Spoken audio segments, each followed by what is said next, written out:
Hello बच्चों, let's see the question. Question says f of x equal to mod x minus 6 minus mod of x minus 8 minus mod of x square minus 4 plus root 3x minus mod of x minus 7 whole cube. और first यहाँ पर दिया हुआ है continuous for x belongs to R, non differentiable at x equal to not differentiable at 3 point.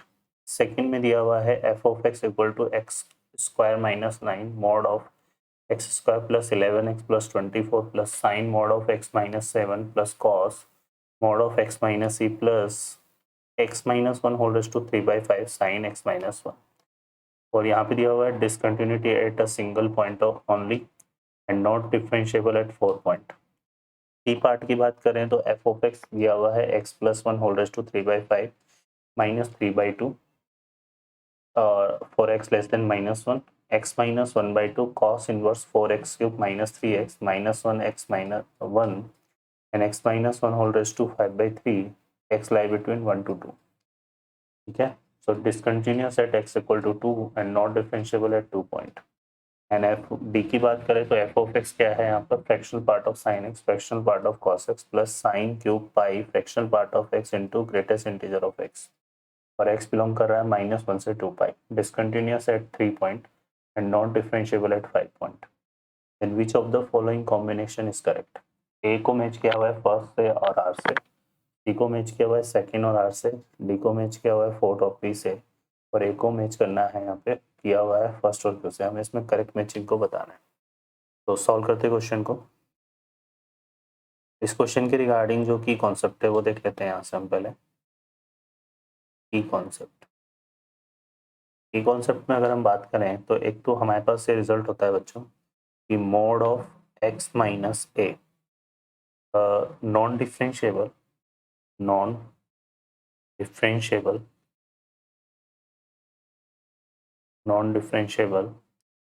Eight x equal to a. Second हम बात करें यहाँ पर तो function f of x continuous at x equal to a f of a minus equal to f of a plus equal to f of a. तो solve करते question को. इस क्वेश्चन में देखें यहाँ पर हमें जो ए पार्ट में क्वेश्चन दिया हुआ है वो दिया हुआ है mod x minus 6 minus mod of x minus 8 minus mod of x square minus 4 है ये. तो इसको हम फैक्टर अगर करके लिखें तो ये x plus 2 into x minus 2 इस तरह से डिफाइन हो जाएगा ये. और यहाँ पे आ रहा है प्लस √3x और ये आ जाएगा minus of mod of x minus 7 whole cube. ठीक है. तो ये हमें ए में फंक्शन गिवन है. अब इस फंक्शन के रिगार्डिंग बात करें तो देखो मॉड के रिगार्डिंग क्या होता है बच्चों, हमारे पास ये एक की कॉन्सेप्ट हम फॉलो करते हैं कि अगर फंक्शन हमारे पास है इस तरह से mod of x minus a function जो है ये क्या होता है ऑलवेज कंटिन्यूस. ऑलवेज क्या होता है कंटिन्यूस है ना. ठीक है. ऑलवेज कंटिन्यूस होता है मतलब x बिलोंग्स टू आर के लिए कंटिन्यूस होता है. तो यहाँ पर ये पूरा का पूरा फंक्शन अगर हम ऑब्जर्व करें तो ये मॉड की फॉर्म में लिखा हुआ है. तो हम इसको बोल सकते हैं कि यहाँ पर की जो f ऑफ x है is continuous for all x belongs to r. ठीक है. तो ये तो ऑलवेज कंटिन्यूस होगा. अब नॉन डिफरेंशिएबल पॉइंट की बात करें तो f of x is non differentiable.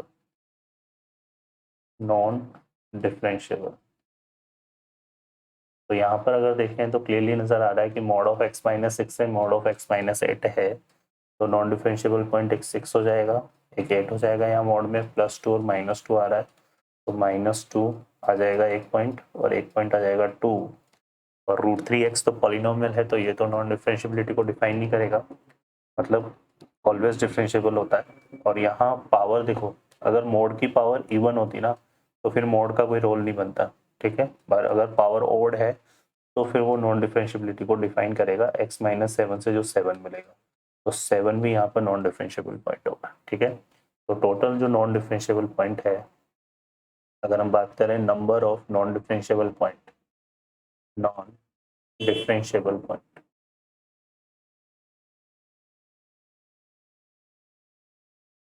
तो वो कितने बच्चे यहाँ पर हमारे पास 5 है, ठीक है। तो ये चीज़ आ जाएगी।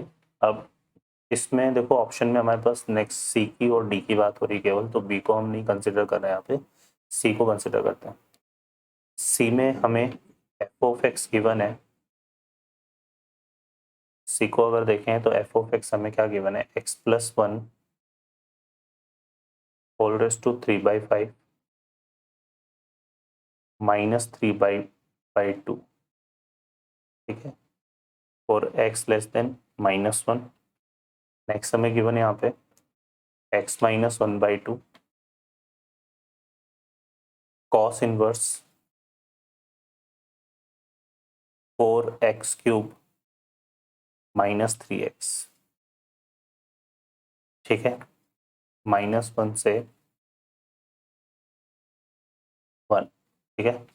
और उसके बाद आ रहा है x-1 whole raise to 5/3 4/1 to 2 4/1 to 2। अब इस फंक्शन के लिए सबसे पहले इससे कंटिन्यूटी की बात करेंगे, तो यहाँ से देखिए हम क्या निकाल लेते हैं इसमें, F of -1 minus, F of -1 minus को अगर हम निकालें तो ये तो -1 + 1 0 हो जाएगा, तो यहाँ से ये इक्वल टू कितना आ रहा है बच्चों, -3π/2, ठीक है। और एफ ऑफ -1 प्लस की बात करें तो हम 1 को -1 को यहाँ यूज़ करेंगे तो -1 -1/2 -3/2 हो जाएगा, और ये आएगा -4 + 3, तो ये आएगा -1, तो ये आ जाएगा हमारे पास -3/2 cos इनवर्स -1 cos इनवर्स -1 की वैल्यू क्या होती है, पाई, तो ये भी कितना आ रहा है -3π/2, ठीक है। और एफ ऑफ -1 और एफ ऑफ -1 प्लस दोनों एक ही है, तो यहाँ पर ये क्या आ रहा है -3π/2 ही आएगा। तो यहाँ से देखो बच्चों क्या हो रहा है, F of -1 minus equal to F of -1 plus equal to F of -1। तो जो फंक्शन है एफ ऑफ एक्स जो है वो x इक्वल टू -1 पर क्या है, कंटिन्यूस है, कंटिन्यूस है, ठीक है।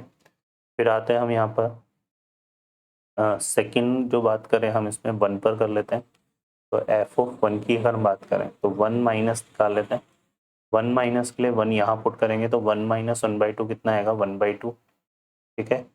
और ये बनेगा 4 - 3, तो ये cos इनवर्स 1 आएगा, और cos इनवर्स 1 की वैल्यू क्या होती है, 0, तो 1/2 इंटू 0 0 हो जाएगा। फिर हम निकाल लेते हैं F of 1 plus, F of 1 plus के लिए यहाँ पे देखो तो 1 पुट करेंगे तो 1 - 1 0 आ रहा है, 1 - 1/5/3 बन रहा है जो कि 0 आ रहा है। और एफ ऑफ 1 की बात करें तो ये इक्विलिटी यहाँ मेंशन है, तो 1 यहीं पुट करेंगे तो वही रिजल्ट आएगा हमारा 0। तो इसका मतलब x इक्वल टू 1 पर एट x इक्वल टू 1 अगर हम देखें तो क्या आ रहा है बच्चों, F of 1 plus equal to F of 1 minus equal to F of 1। तो जो फंक्शन है एफ ऑफ एक्स वो क्या है, कंटिन्यूस है एट x इक्वल टू 1 पर भी। तो इस जो इंटरवल इसने दिया है ना यहाँ पे -1 से 2, इसके लिए रिगार्डिंग है पूरे पे कंटिन्यूस है, तो यहाँ पर डिसकंटिन्यूस पॉइंट तो हमें मिल ही नहीं रहा। तो यहाँ पर देखो for all x belongs to r इसको बोल नहीं सकते क्योंकि इंटरवल हमारा -1 से 2 है, ठीक है। और किसी भी पॉइंट पर डिसकंटिन्यूस नहीं हो रहा है तो discontinuous at a single point only ये भी नहीं आएगा, डिसकंटिन्यूस एट 2 पॉइंट 3 पॉइंट ये भी नहीं आएगा। तो सी के regarding first second third fourth में से कोई मैच नहीं कर रहा, ठीक है ना। इसका मतलब जो सी के रिगार्डिंग ऑप्शन बन रहा है ना बी पार्ट, वो तो हमारा आंसर ही नहीं बनेगा, ठीक है। तो इस वजह से हम इसका आगे प्रोसीड नहीं करते क्योंकि सी से रिलेटेड हमारा आंसर आ नहीं रहा। अब हमारे पास सिर्फ और सिर्फ क्या बचता है, डी। तो डी को चेक कर लेते हैं, ठीक है बच्चों, डी को कंसिडर कर लेते हैं। डी में हमें देखो फंक्शन क्या गिवन है, डी में हमें गिवन है fractional part of sine x fractional part of cos x plus sine cube पाई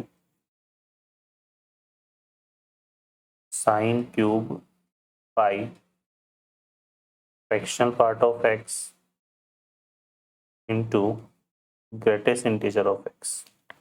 ठीक है, ये हमारे पास आ रहा है।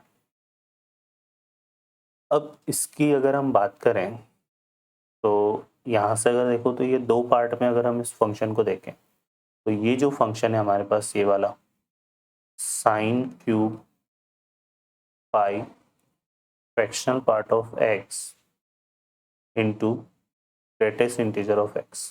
ठीक है, इसको अगर हम देखें तो ये हमारे पास बेसिकली किस तरह से डिफाइन हो जाएगा, ये हो जाएगा sine pi fractional part of x।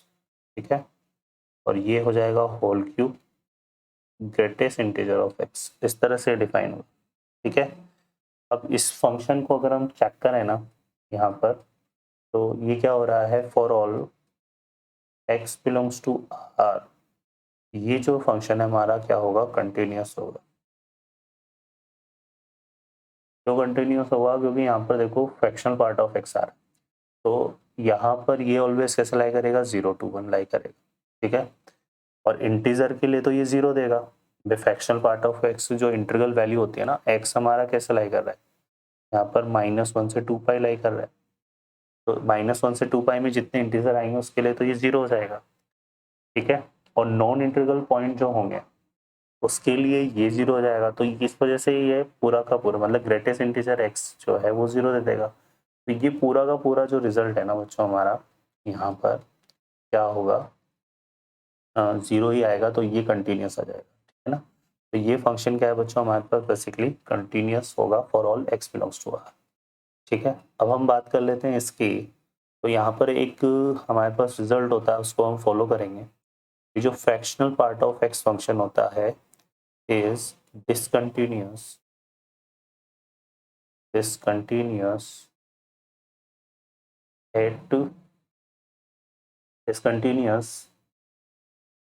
जो फ्रैक्शनल पार्ट फंक्शन होता है हमारे पास क्या होता है, discontinuous at x belongs to integer. तो जो हाँ x इंटीजर को बिलोंग करता है उसके लिए क्या होगा, डिसकंटिन्यूअस। ठीक है, तो ये जो फंक्शन है हमारे पास कौन सा, sine x, fractional part of sine x और fractional part of cos x। ठीक है, ये इंटीजर हमें कहाँ का देंगे, x इक्वल टू 0 पर। ठीक है, x इक्वल टू π/2 पे, 3π/2 पे, और यहाँ पर आ जाएगा हमारे पास क्या, 3π/2 पे, इसके अलावा पाई पे, है ना, और टेक 2 पाई पे, -1 से इन पॉइंट पर देंगे। अब यहाँ से अगर हम चीज़ों को समझें तो 0 पे तो साइन 0 होता है वैसे भी, है ना। ठीक है, π/2 के केस में π/2 -h करेंगे जब हम यहाँ π/2 +h करेंगे, है ना। तो ये पांचों पॉइंट क्योंकि ये मल्टीपल्स के फॉर्म में आ रहे हैं ना यहाँ पर हमारे पास। ठीक है, तो 0 पे, π/2 पर और 2 पाई पर तो ये कंटिन्यूस है। हम इन दो पॉइंट पर और चेक कर लेते हैं। तो यहाँ से हम क्या निकालेंगे, limit x tends to 3π/2 minus, अगर हम निकालें fractional part of sine x और fractional part of cos x की बात करते हैं, तो ये हमारे पास क्या आएगा, ये आएगा limit h tends to 0, fractional part of sine ये बनेगा 3π/2 माइनस h, है ना, और यहाँ से आएगा fractional part of cos 3π/2 minus h।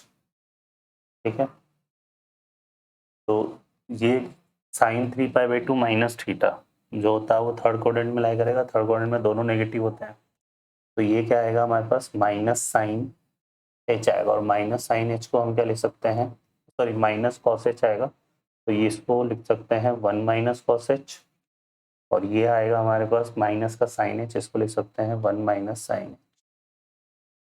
ठीक है, और लिमिट क्या है हमारे पास, h टेंड्स टू 0। तो एच टेंस टू 0 करेंगे तो ये 1 माइनस 1 आएगा, तो ये क्या हो जाएगा, 0 हो जाएगा। फिर ऐसे जब हम limit x tends to 3π/2 plus की बात करेंगे तो फ्रैक्शनल पार्ट ऑफ क्या आएगा, साइन एक्स, और fractional part of cos x.